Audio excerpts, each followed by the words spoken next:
একটা হাদিস সেদিন আমরা জানলাম, সেটা হলো যখন মানুষ ঘুমায় তখন শয়তান চলে আসে কাছে, মানে সবার সাথে একটা করে শয়তান আছে, ওই শয়তান চলে আসে, ওর নাম হচ্ছে কারিন, ওর নাম হচ্ছে কারিন, যেটা কোরআনে আছে।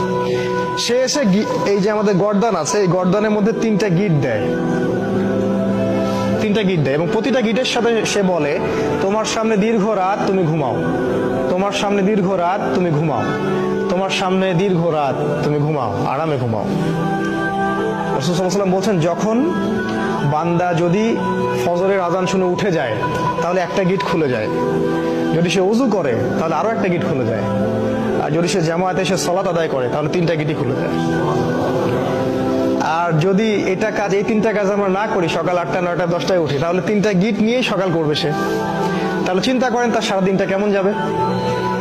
5টি নিশানা দেখলেই বুঝতে পারবেন আগামী দিনগুলোতে আপনি জীবনে অনেক উন্নতি লাভ করবেন। হ্যাঁ প্রিয় দর্শক, যখন মানুষের সময় পরিবর্তন হয় তখন আল্লাহ তাআলা বাদশাকে ফকির আর ফকিরকে বাদশা করে দেন।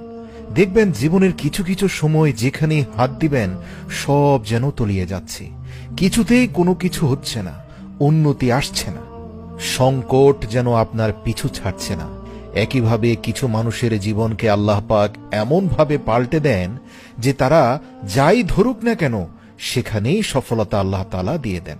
তাহলে প্রিয় দর্শক, আপনি কিভাবে বুঝবেন যে আপনার জীবন পাল্টে যাচ্ছে? হ্যাঁ, আজকের ভিডিওতে এমন 5টি নিদর্শনের কথা বলবো, যে নিদর্শনগুলো যদি দেখেন বুঝে নিবেন আগামী